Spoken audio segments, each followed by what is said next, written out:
vì có nhiều hạt lắm. Nguyên liệu gồm có một trái cam, một cái trứng gà,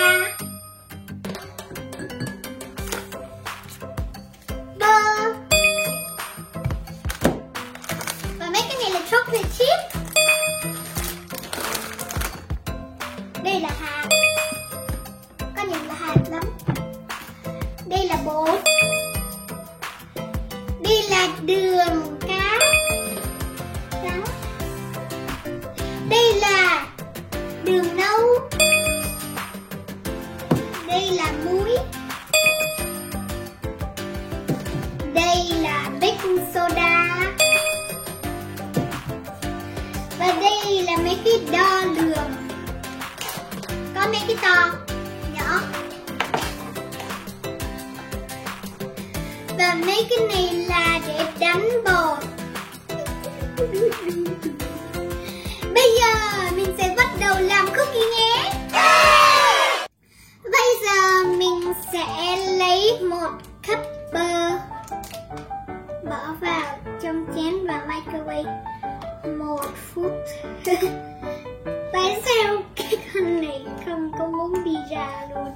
Kỳ quá trời. Này đi ra được mà đây không có đi ra được. Chúc.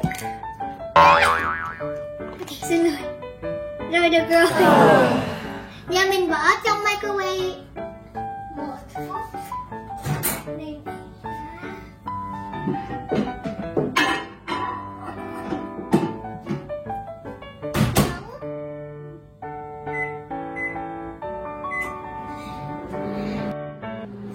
Giờ mình sẽ đập mấy cái hạt này.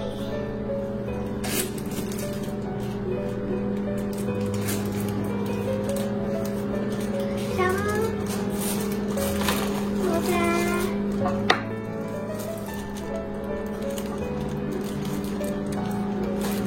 Giờ mình bỏ. Ôi chứ mình sẽ.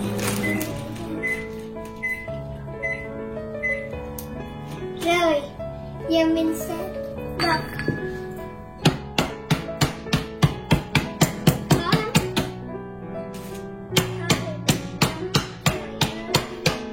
Mấy cái element là rất là khó phụ trợ. Đây là một cup bơ đã tan ra rồi. Rồi giờ mình sẽ băm 1/3 cup đường cát.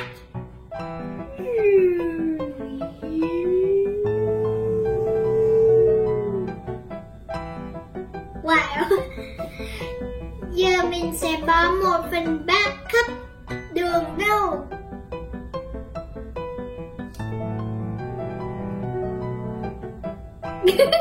Giờ mình sẽ trộn đều chút. Chắc giờ mình bỏ cái trứng luôn đi. Bỏ đi chút. 1 cái trứng.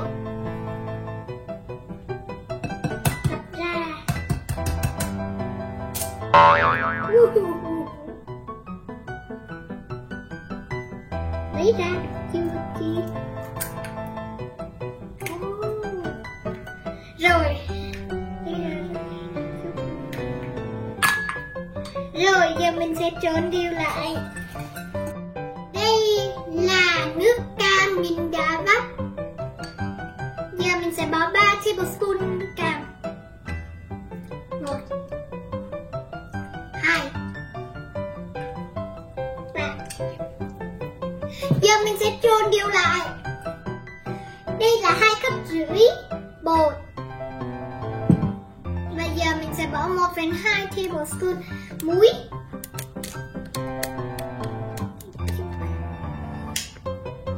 Mình bỏ đi.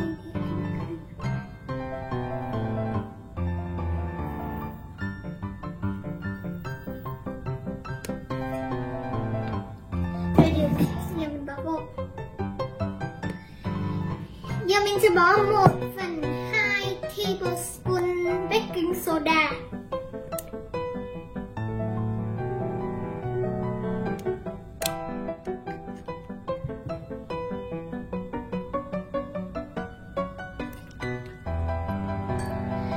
Giờ mình sẽ trộn. Giờ mình bỏ bột để đánh.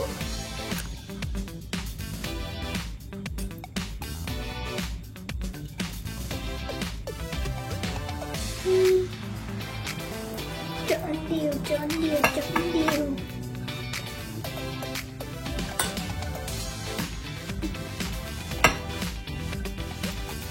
Wow! Các bạn có thấy hấp dẫn chưa?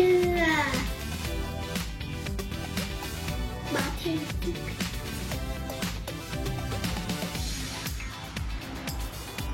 rồi thêm một chút nữa. Rồi giờ mình trộn tiếp.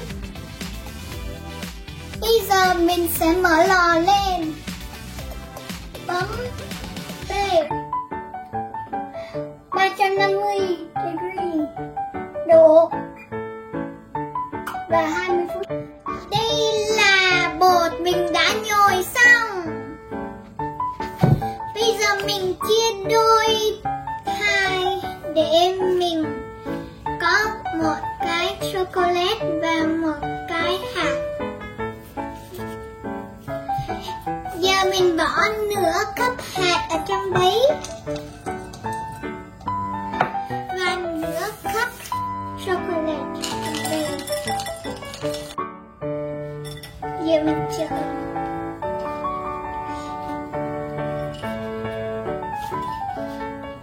Trộn đều lên.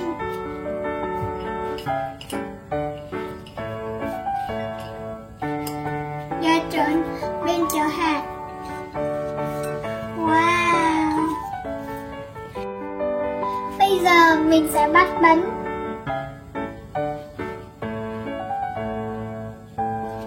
Rồi mình có mấy cái sô-cô-la này đã như bên đây tại nhiều quá. Bây giờ mình bỏ tiếp trên đây. 2 3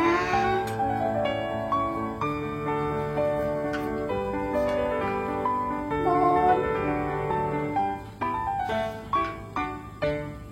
5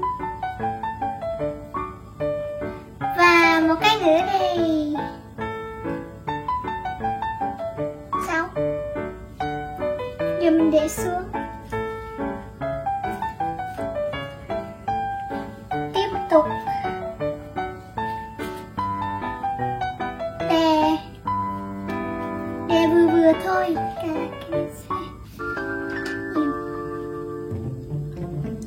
Một.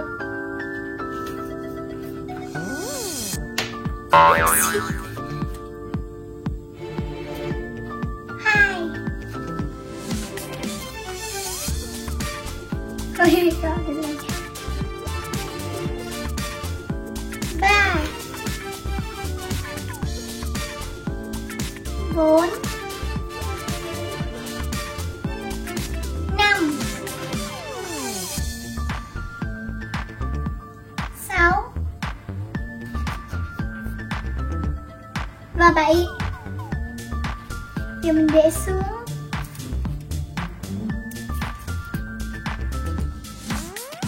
Mình đã bắt xong một tray rồi. Giờ mình bỏ vô lò nướng.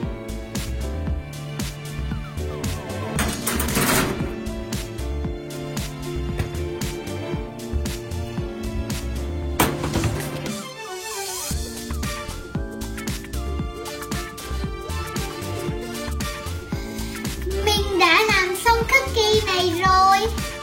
Giờ mình lấy bánh chocolate cookie ra và bỏ cái này vô. Giờ mình lấy bánh chocolate ra. Wow, cái này rất là hấp dẫn luôn. Các bạn có thấy đẹp và hấp dẫn không?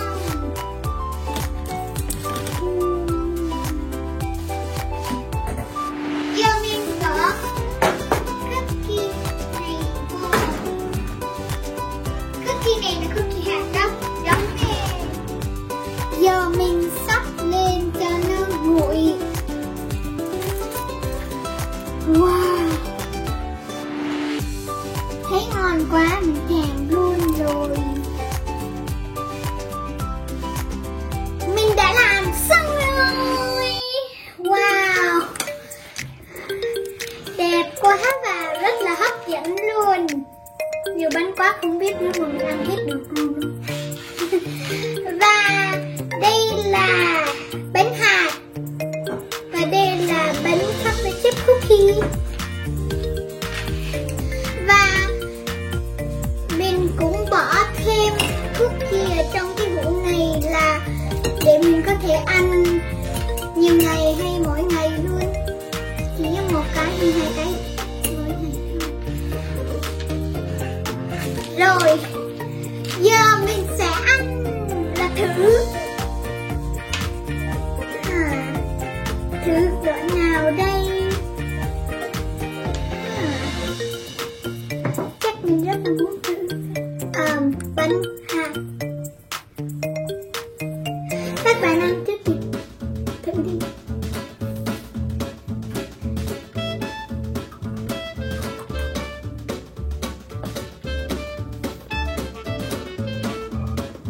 Ngon.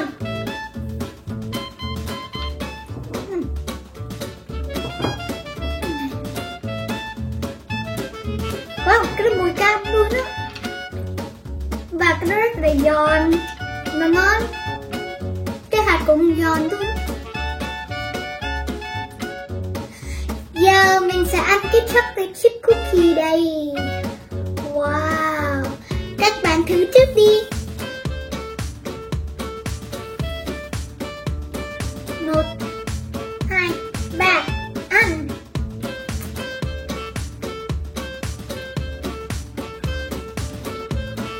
Wow, mình thích cái sô-cô-la. Và cái đó cũng giòn. Và cái đó mùi cam. Và cũng có mùi sô-cô-la nữa. Và mình sẽ cho cái đó 10 trên 10 luôn.